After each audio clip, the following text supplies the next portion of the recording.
त्यांचं मन रमवण्याचा मी अगदी प्रामाणिक आणि आटोकाट प्रयत्न केला. संध्याकाळची हिंडायला चला, एखाद्या नाटक सिनेमाला चला, एखाद्या यात्रा सहल कंपनीबरोबर 2-3 आठवड्यांच्या सहलीवर चला.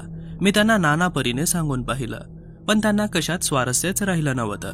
पण त्यांना कशाची काळजी लागली होती हे त्यांनी स्वतःच मला सांगितल्याशिवाय मला समजणार तरी कसं. आर्थिक विवंचना तर नव्हतीच. शेजारच्या सोसायटीत राहणारे वाडेकर नावाचे गृहस्थ महिन्यातून एखादा वेळ येत, एखाद्या वेळी चहासाठी थांबत, गुंतवणुकीबद्दल यांना काही सल्ला देत असत. एकदा हे आत गेले असताना मी या वाडेकरांना सहज विचारलं होतं, यांना पैशाची वगैरे काही अडचण आहे का? वाडेकर हसत म्हणाले होते, हा हा, अहो वहिनी, अडचण आहे, पण ती योग्य ठिकाणी गुंतवणूक कशी करायची याची आहे. यांची प्रकृतीही चांगली होती, माझीही प्रकृती ठणठणीत होती. तेव्हा प्रश्न शारीरिक, आर्थिक, सामाजिक नव्हता. यांना किंवा मला कोणी वडीलधारे नातेवाईक असते तर निदान त्यांचा सल्ला घेता आला असता. पण आम्ही दोघं खऱ्या अर्थाने निसंग होतो. सर्व जबाबदारी आपल्यावरच होती आणि वागण्याचे, निर्णयाचे जे काही चांगले वाईट परिणाम होणार होते ते आम्हालाच सोसावे लागणार होते. दिवस उलटतच होते. चांगले वाईट, सुखाचे, दुःखाचे, आनंदाचे, कंटाळवाणे कसे का असेनात, कालगती काही आपल्या हातात नसते. काळ कधी भराभरा जातो आहे असं वाटतं, कधी सरकतच नाही असं वाटतं. पण शेवटी या साऱ्या आपल्याच कल्पना असतात. सांगायचं तितकं सांगून झाल्यावर त्याचा काही परिणाम होत नाही हे ध्यानात आल्यावर मी तो प्रयत्न सोडून दिला. माझी चिकाटी कमी पडली का? हा पराभूतपणा होता का? हे जबाबदारी झटकणं होतं का? यांच्या वागण्यात फारसा फरक पडलेला नाही हे पाहून मी तिकडे जरा दुर्लक्षच केलं. शेवटी ताप, डोकेदुखी, पाठदुखी ही सारी लक्षणं असतात. खरा विकार वेगळाच असतो. लक्षणं सौम्य झाली याचा अर्थ विकार बरा झाला असा होत नाही. तसा अर्थ घेतला तर ती फार मोठी चूक होते. तीच चूक माझ्या हातून झाली. 7 मे 1998 रोजी हे घरातून नाहीसे झाले, गायब झाले. खरोखर एक भयानक, अकल्पनीय आपत्ती. पण तिचं वर्णन अशा 8-10 शब्दात होऊ शकतं. सर्व आपत्ती अशाच 8-10 शब्दात मांडता येतात. अमक्याच्या मुलाचा अपघातात मृत्यू झाला, तमक्याच्या सुनेने आत्महत्या करून घेतली. पण या आपत्ती बारीक छिद्रापासून सुरू होऊन मग पुढे रुंदावत जाणाऱ्या पुंगळीसारख्या असतात. पुढे शोक, विफलता, असहायता, मनाची घुसमट यांचा खूप मोठा पसारा उलगडत गेलेला असतो. मला नेहमीच लवकर जाग येते.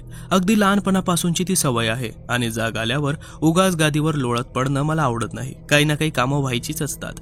आणि दिवस उन्हाळ्याचे. एव्हानाच फटफटलेलं. एव्हानाच खोलीत प्रकाश आला होता आणि सहज शेजारच्या खाटेकडे नजर टाकली तर खाट रिकामी दिसली. मला त्याचं विशेष असं काही वाटलं नाही. तसे पहाटे हिंडायला जाणाऱ्यांपैकी किंवा अंगणात झाडावेलीत बसणाऱ्यांपैकी नव्हतेच. पण आता त्यांची 70 ओलांडून गेली होती. कोणत्या वेळी काय शारीरिक गरजा समोर येतात सांगता येत नाही. पहाटेच जाग आली की आधी माझा चहा होतो. हात तोंड धुवून मी स्वयंपाकघरात गेले. वाटलं खालीच कुठे असतील तर माझी चाहूल लागताच ते मागोमाग स्वयंपाकघरात येतीलच. त्यांची 2-4 मिनिटं वाट सुद्धा पाहिली पण घरात हालचालीची चाहूलच येईना. मग मीच शेजारचं जेवणघर, त्यापुढची आमची बायकांची खोली, मग तिथून आमची सिटिंग रूम, मग मधली खोली, सगळीकडे नजर टाकली पण यांचा पत्ताच नाही. म्हटलं नक्कीच बाहेर गेलेले असणार. तशीच मोठ्या दारातून बाहेर आले. बाहेरचं दार उघडं होतं का बंद होतं इकडे माझं लक्षच नव्हतं. त्या साध्या गोष्टीला इतकं महत्त्व असेल याची मला काय कल्पना. पुढे सर्वांनी, अगदी पोलिसांनीही मला 1000दा छेडून विचारलं, बाई नीट आठवून सांगा, दार आधीच उघडं होतं का तुम्ही उघडलं? आणि मला आठवतच नव्हतं. तर मी काय सांगणार. बाहेर चांगला प्रकाश होता. समोरचं फाटक कुलूप बंद होतं. एका कोणा पोलीस अधिकाऱ्याने कुत्सित शब्दात पुढे यावर टिप्पणीही केली होती. तसं चढून जायचंच म्हटलं तर काही अशक्य नाही. 70 उलटून गेलेली आहे म्हणता. मग हातापायाला जरा खर्चटेल, ओरखडे पडतील, पण कठीण खास नाही. मी सर्व अंगणातून वाड्याला चक्कर मारून परत बाहेरच्या दारापाशी आले. यांचा कोठेच पत्ता नव्हता. आता काय करायचं. आत येऊन माझ्या मागे दार बंद केलं. कडी मात्र घातली नाही. नेमके हेच यायचे आणि दार धाडधाड करीत बसायचे. आतल्या खोलीत उभी राहिले.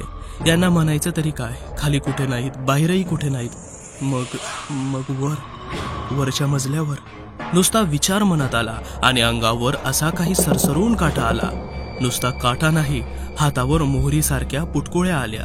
वर जायचं, एकटीनं जायचं वर. तिथे रात्रीचे ते सगळेजण जमत असत. तिथे मला तर घामच फुटला. नाही, माझ्याने एकटीच्याने ते व्हायचंच नाही. आणखी कोणीतरी हवं. आणखी कोण. या आताच्या वेळी एकाएकी त्या वाडेकरांची आठवण झाली. थोडी बहुत ओळख होती, ती फक्त त्यांचीच होती आणि तसे शेजारीच राहत होते. फोन शेजारच्या डायरीत त्यांचा नंबर होता. तो फिरवला. फोनवर ते स्वतःच आले. बोलायच्या आधी मला घसा जरा साफ करावा लागला. हे पहा, मी श्यामलाबाई होणं बोलत आहे. हे पहा, तुम्ही जरा आताच्या आता येऊ शकाल का? नाही, यांना काही झालेलं नाही. म्हणजे काय आहे, हेच घरात कुठे दिसत नाहीयेत. जरा येतं का प्लीज? बरं, म्हणून त्यांनी फोन खाली ठेवला आणि खरोखरच 5-7 मिनिटात ते हजर झाले. खाली कुठे नाहीत म्हणता? हो. बाहेरच्या अंगणातही नाही म्हणता? हो. पण वहिनी वरच्या मजल्यावर पाहिलत का? मी वर गेले नाही. खरं सांगू का, मला जरा भीतीच वाटत आहे. मग चला ना, मी येतो, आपण पाहूया. ते आणि त्यांच्या मागोमाग मी असे वर गेलो. त्यांनी भराभरा वरचे दिवे लावले. एकेका खोलीत डोकावून पाहिलं. सर्व खोल्या रिकाम्या होत्या.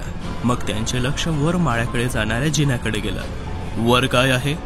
माळा आहे. मी वर गेले होते का नाही हे विचारायचे जरुरीच नव्हते. ते तसेच वर गेले आणि 2-3 मिनिटात खाली आले. माळ्यावर कोणी नाही. ते जवळजवळ स्वतःशीच बोलत होते. पहाटेचे हिंडायला वगैरे जात नाहीत म्हणता? हो, कधी जायचे नाहीत. चला खाली जाऊया. खाली आल्यावर ते म्हणाले, वहिनी तुम्ही चहा करणार होतात ना, माझ्यासाठी कपभर टाका. मी खालच्या खोल्यातून एक चक्कर मारून येतो. तुम्ही स्वयंपाकघरातच थांबा, मी येतोच. मागवून त्यांनी सांगितलं काही कुठे चिठ्ठी वगैरे ठेवली आहे का हे त्यांना पाहायचं होतं. शेवटी ती वाईटातली वाईट शंकाही त्यांनी विचारात घेतली होती. चहासाठी आम्ही बाहेरच्या डायनिंग टेबलपाशी बसलो होतो. चहाचा कप टेबलावर ठेवता ठेवता ते म्हणाले, वहिनी तुमची कामवाली किती वाजता येते? 7-7:30 पर्यंत येतेच बहुतेक. मग आता तासाभरात येईलच. आपण असं करूया, आता चांगलं उजाडलं आहे, तुम्ही तिच्यासाठी बाहेरच्या खोलीतच थांबता का? मी असं करतो, घरी जातो, स्नान वगैरे उरकून 9च्या सुमारात परत इथे येतो. तोपर्यंत दिनकरराव आले नसले तर मग पुढचं काय करायचं ते पाहूया, ठीक आहे? आणि तुम्ही धीराने घ्या वहिनी. बाई 7:15लाच आली. आदल्या दिवसाची भांडी घासणं आणि घर झाडणं एवढंच तिच्याकडे काम असायचं. आठवड्यातून एकदा ती वरच्या सर्व खोल्या झाडत असे. तेव्हा रोजचं काम तासभरात उरकायचं. 8:30च्या सुमारास काम संपवून ती गेली सुद्धा आणि मी सुन्न मनाने बाहेरच्या खोलीत बसले होते. डोकं बधिरच झाल्यासारखं झालं होतं. पुढचा काही विचारच सुचत नव्हता. वास्तविक एव्हाना रोज आमची दोघांची स्नानं, दुसरा चहा, पेपर वाचन इत्यादी झालेलं असायचं. आता एकाएकी कशालाच काही अर्थ उरला नव्हता. मी अशीच बसलेली असताना ते वाडेकर आले. माझ्याकडे एकदाच नजर टाकताच त्यांना समजलं हे काही परत आलेले नाहीत. विचारायची गरजच नव्हती. वहिनी आपल्याला पोलिसात तक्रार नोंदवायला हवी. पोलिसात? मी जरा घाबरून विचारलं. पोलीस? पूर्वीच्या 2 प्रसंगांच्या आठवणी परत जाग्या झाल्या होत्या. सासूबाई आणि मामनजी. त्याखेरीज दुसरं काय करणार? दिनकरराव 70च्या पुढच्या वयाचे होते. आपल्याला खूप वाटतं प्रकृती ठणठणीत आहे, पण हे उतार वय मोठं धोक्याचं असतं. पुष्कळदा वरून डोलारा ठाकठीक वाटतो, पण आतून पार पोखरलेला असतो, अगदी निमित्ताला टेकलेला असतो. पोलिसात तक्रार तर द्यायलाच हवी आणि त्यानंतर 1-2 वर्तमानपत्रातही जाहिरात द्यावी लागेल. वर्तमानपत्रात जाहिरात? हो, ते सगळं सव्यापसव्य आलंच. त्याखेरीज आपण शोध घेणार तरी कसा आणि कुठे कुठे? म्हणजे घरातली ही आपत्ती 4 चौघात अगदी वेशीवर टांगली जाणार. मला स्वार्थी अपमतलबी म्हणाल, पण त्या क्षणी तरी माझ्या मनात माझ्या पत्त्याचा ग्रुप, माझ्या भिशीचा ग्रुप यांचे विचार आले. क्षणभर यांचा विलक्षण संतापही आला. चांगलं सुरळीत चाललेलं आयुष्य एका सेकंदात त्याचा पार असा धिंडवडा उडवण्याचा यांना काय अधिकार होता? पण या आरोपास उत्तर द्यायला हे होतेच कुठे हजर. वाडेकरांच्या सूचनेवरून बरोबर यांचा एक फोटो ठेवला होता. ते बरंच झालं, नाहीतर त्यासाठी पुन्हा चक्रा माराव्या लागल्या असत्या. हरवलेल्या व्यक्तीसंबंधात तक्रार करायची आहे असं सांगताच आम्हाला एका खास अधिकाऱ्याकडे पाठवण्यात आलं. वाडेकरांनी सुरुवातीची सर्व माहिती सांगितली. अधिकाऱ्यांच्या टेबलावर दाभाडे अशी पाटी होती. वाडेकरांचं बोलणं संपताच दाभाड्यांनी हातावरच्या घड्याळात एक नजर टाकली. आता फक्त 10:15 होत आहेत. ते म्हणाले, हे दिनकरराव होणं 5 सकाळपासून दिसत नाहीत म्हणता, म्हणजे जेमतेम 4 तासच झालेत, नाही का? तुम्हाला नाही वाटत तक्रार देण्यात तुम्ही घाई करत आहात? एखादा दिवस, निदान आज संध्याकाळपर्यंत तरी वाट पाहायला काय हरकत होती? त्यांच्या बोलण्यात अगदीच तथ्य नव्हतं असं नाही. मीच जरा धीटपणाने म्हणाले, इन्स्पेक्टर साहेब यांचा स्वभाव आज गेली 35 वर्षे मी ओळखून आहे. असं पहाटे पहाटेच बाहेर जाणं यांच्या स्वभावात बसतच नाही. यांना पहाटेच बाहेर हिंडण्याचा, व्यायामाचा शौक नाही. 4 चौघं एकत्र जपून काही गोष्टी करतील असा यांचा ग्रुपही नाही.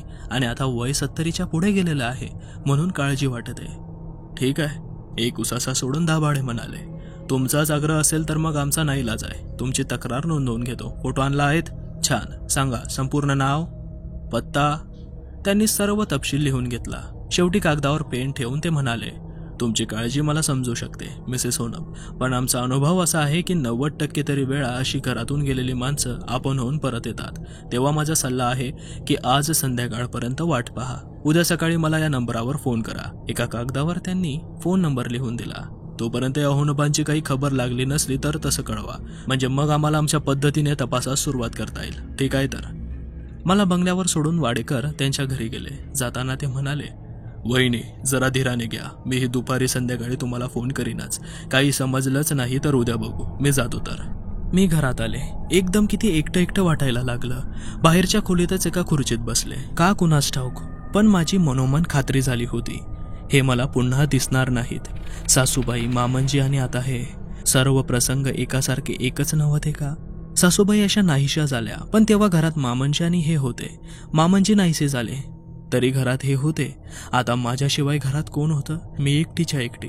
मला हा बोजा पेलवणार आहे का? पण एका गोष्टीचं मला या क्षणीही नवल वाटलं. यांच्या वियोगाचा आतडं पिळवटून टाकणारा शोक होत नव्हता. जीव गोळाहून येत नव्हता. डोळ्यांना अश्रूंची धार लागली नव्हती. दुःख होतं, पण ते कोरडं होतं. इतकी वर्ष एकत्रितपणे संसार केला, तो असा क्षणभरात चुरडला होता. पण त्याची आता आच जाणवत नव्हती. हा काय माझ्यातला कमीपणा होता का आमच्या दोघातलं नातं काही एका मर्यादेपुढे जास्त निकटचं होऊ शकलं नव्हतं? यांची अशी एकही आठवण नव्हती की जी येताच भडबडून रडू यावं. हा काय माझ्यातला स्वार्थीपणा होता? अजून तरी माझ्यापाशी या प्रश्नाचं उत्तर नाही. आता पुढे काय? समोर यक्ष प्रश्न उभा होता. इन्स्पेक्टर दाभाडे म्हणाले होते, बहुधा अशी माणसं परततातच. त्यांचे शब्द खरे ठरले तर मग काहीच प्रश्न उरणार नव्हता. पण तसं झालं नाही तर? हे परत आलेच नाहीत तर? तोही विचार मला आतापासूनच करावा लागणार होता. मामंजी गेल्यानंतर घरातलं सर्व काही मीच पाहत होते. आपोआपच एक प्रकारचा व्यवहारीपणा आला होता. हा काही स्वार्थीपणा नव्हता. मनाला तसा एक घाटच आला होता. त्याच मार्गावरून विचार चालले होते. हे परत आलेच नाहीत.